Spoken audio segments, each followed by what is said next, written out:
Punya seorang sahabat namun tak hanya dekat dengan sahabat perempuannya, dekat juga dengan suaminya. Ternyata jadi masalah di belakang sahabat tersayang dirinya punya hubungan hingga berakhir tinggal nama. Kejadian ini sendiri terjadi di Kendal, Jawa Tengah. Seorang janda muda dengan 2 anak bernama Fitria Anggraini, biasa dipanggil Eni, berusia 25 tahun. Meski tinggal dengan orang tuanya di Margosari, Kendal, namun Eni sendiri punya kos-kosan di dekat tempat kerjanya. Sementara tak banyak keluarganya tahu kalau Eni sendiri kerja sebagai pemandu lagu. Mengingat Eni memang sekolahnya tak tinggi hingga akhirnya memutuskan mencari uang cepat dengan menjadi pemandu lagu di salah satu karaoke Kendal. Diharap penghasilan dari tempat karaoke tersebut besar, namun setelah dijalani Eni menyebutkan tak sebesar yang dibayangkan. Pendapatan Eni hanya dari tips dan Eni pun kadang merasa kurang dengan kehidupan Eni di kota, sementara kedua anaknya dititip di orang tuanya dan harus dibiayai. Belakangan Eni pun kerap berhutang kepada para pelanggannya. Bahkan ternyata salah satu pelanggan Eni sendiri adalah bernama Didik Ponco yang sering ke karaoke. Dan ternyata Didik adalah suami dari Lestari, sahabat teman kerja Eni. Enik dengan Lestari teman sekolah dulu, keduanya remaja bersama bahkan hingga akhirnya memutuskan bekerja bersama menjadi pemandu lagu. Sementara Lestari sudah menikah dengan Didik, sudah cukup lama menikah dan dikarunia 2 orang anak.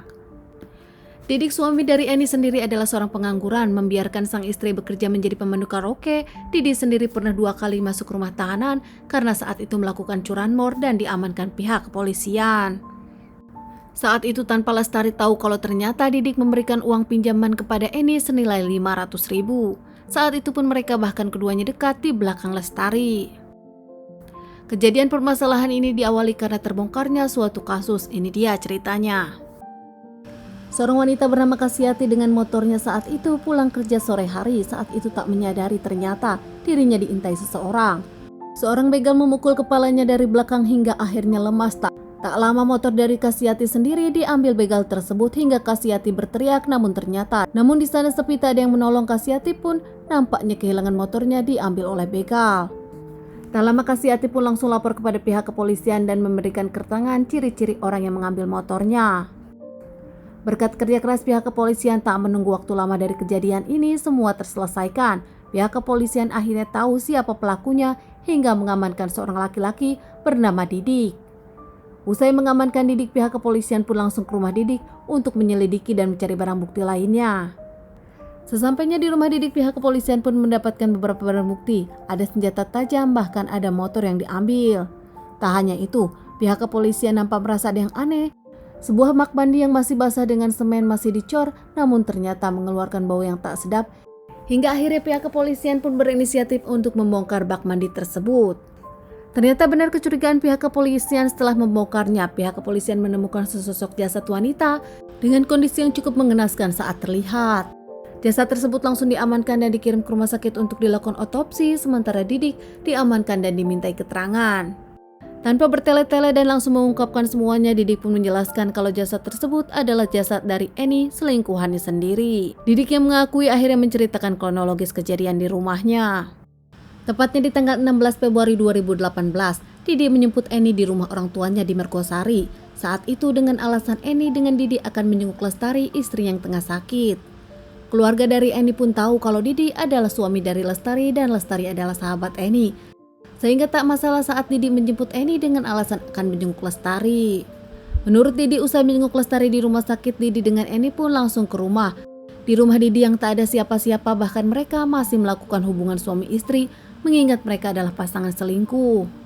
Usai melakukan hubungan suami istri tersebut, mereka ngobrol-ngobrol. Tak lama, Didik pun menanyakan kepada Eni perihal hutang 500.000 tersebut. Eni yang tak terima ditagih melulu kesal, padahal Eni selama ini sudah memberikan semuanya untuk Didik, termasuk memberikan kenikmatan tidur. Eni yang kesal mengeluarkan kata-kata yang membuat Didik marah. Didik tak terima dan merasa terhina. Akhirnya Didik pun memukul Eni. Tak hanya memukul, Didik yang mencekik Eni tanpa ampun bergelap mata hingga akhirnya menghabisi Eni dan membuat Eni tak bernapas, lemas, akhirnya tak bernyawa.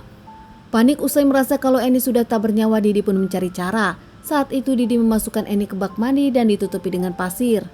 Namun nampaknya keesokan harinya sudah berbau. Didik pun membeli semen, tak lama menyemen bak mandi tersebut yang di dalamnya ada Eni. Keesokan harinya Didik mengaku menjemput sang istri di rumah sakit. Saat di rumah, Lestari bertanya kepada Didi masalah bak mandi. Saat itu Didi mengungkapkan karena bocor hingga harus ditambal. Namun saat Lestari menanyakan tentang bau yang tak sedap, Didi pun menyebutkan spiteng yang mulai bocor. Lestari akhirnya tak mau ambil pusing dan lebih memilih istirahat saat itu. Hingga akhirnya semua kebohongan Didi terungkap usai pihak yang berwajib mengamankan Didi dan menyelidiki rumahnya. Kini penemuan jasad Eni yang disembunyikan di dalam bak tersebut membuat Didi akhirnya harus diamankan pihak berwajib lagi dan dimintai keterangan bahkan diadili. Sementara jasad dari Eni yang sudah dilakukan otopsi dikembalikan ke keluarga untuk dilakukan pemakaman. Didi pun menjalani beberapa kali persidangan mengingat banyak kasus Didi dan Didi pun seorang residivis. Akhirnya Didi pun divonis seumur hidup penjara. Keluarga dari Eni yang sedih tak menyangka kenyataan pahit seperti ini, bahkan tak menyangka tentang pekerjaan Eni, apalagi kini ternyata Eni dihabisi oleh suami dari sahabatnya sendiri. Teman-teman, sekian dulu bahasan kasus yang aku bawakan kali ini. Semoga ini bisa dijadikan pelajaran untuk kita semua dan ditunggu bahasan kasus-kasus selanjutnya.